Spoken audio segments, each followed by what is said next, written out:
Aloha You Party Animals. My name's Tyler Iguana, and before I start this video, I just want to say that my voice is still recovering, but it's getting better.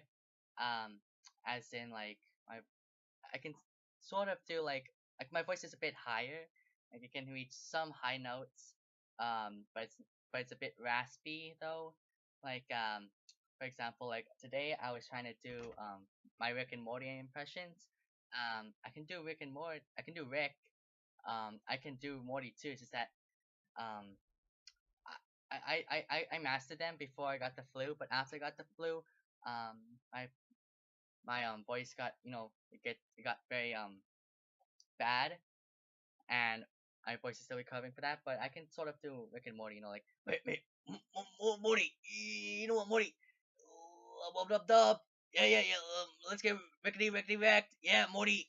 Oh, Rick, I don't know this man. Oh, Rick, I don't know, man.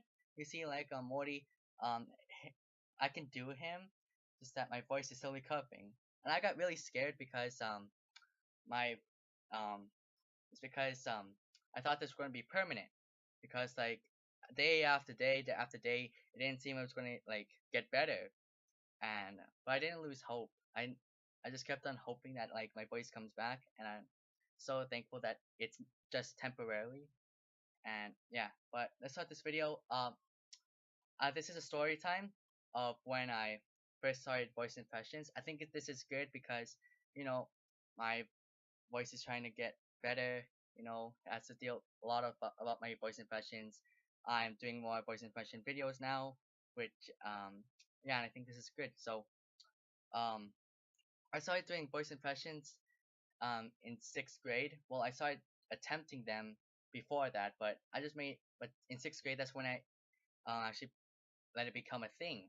So during that time, like I didn't know that many voices that I could do. Most of the time, I just did some Star Wars impressions, and my first ever impression I ever did was C-3PO. Hello, I am C-3PO. Human cyber relations. Yeah. So that was my first impression to do. After that was R2D2. I can't do him right now because my voice. And after that, just kept on going, and I started doing them for my friends. I started doing them for like one of my closest friends. Then after that, I did it for my family too. Then after that, um, I got this YouTube channel, and I started doing voice impressions too. My second video, no, it wasn't second. I think it was like my third video that I did on YouTube was a voice impression video, which is one of my Star Wars impression video, my first Star Wars impression video, and I'm gonna have that video linked in the description below. Um, but for that, um, I just kept on doing more and more voices. Um, and the reason why I want to do more voices instead of Star Wars impressions is because I recorded myself doing other impressions, and they weren't that good. So I started doing that. So the person who inspired me to do voice impressions is my dad. Because he would do lots of voices. Like I don't know, for example, if we were watching Madagascar on DVD, my dad would just come and say, "Oh, I'm the King Julian," stuff like that.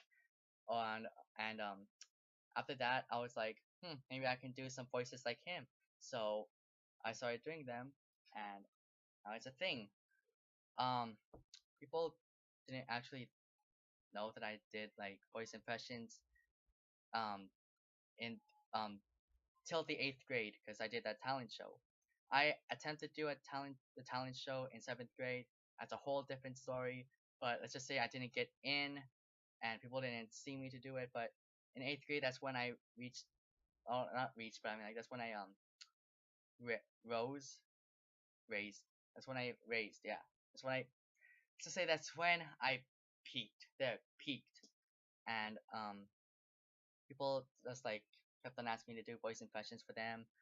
Um, like at school, like people like now I'm getting requests of doing voice impressions at school from some people from the marching band, people from the middle school, and even some people who I don't even know.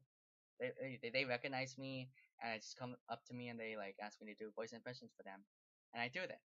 But I'm still a bit shy on doing voice impressions in front of like just one person, like personally, is because I'm just so used to like being on stage, being in front of everybody, having it planned. But now since I'm trying to get used to like just doing it on the spot, and yeah. But what else am I gonna say? Also, um, people started like wanted to see more videos of me doing impressions, or like me doing impressions more, and that's when I started doing Instagram. And on Instagram, I did this live stream series. It was only like for a week, but that was my impression session. And what I did was I go on live, people go on it, and people request me to do voices. It can be voices that they already heard, or just voices that they want me to hear, or want to hear from me. And I do them, and it's just totally random.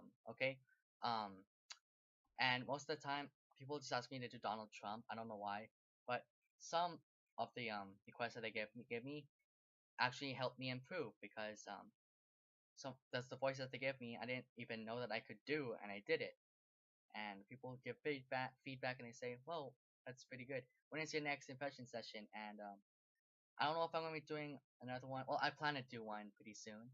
Well, not pretty soon, but I mean soon.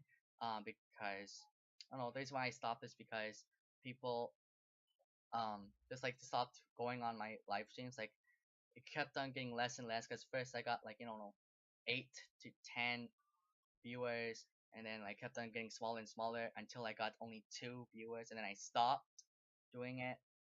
But I plan on doing that again. It was fun. But um yeah, that's basically it about my trail from voice impressions long ago and voice impressions now. So I want to say thank you guys so much for watching this video. If you liked it, why don't you just slip around down to that like button section, and I'll see you guys in the next video. See ya.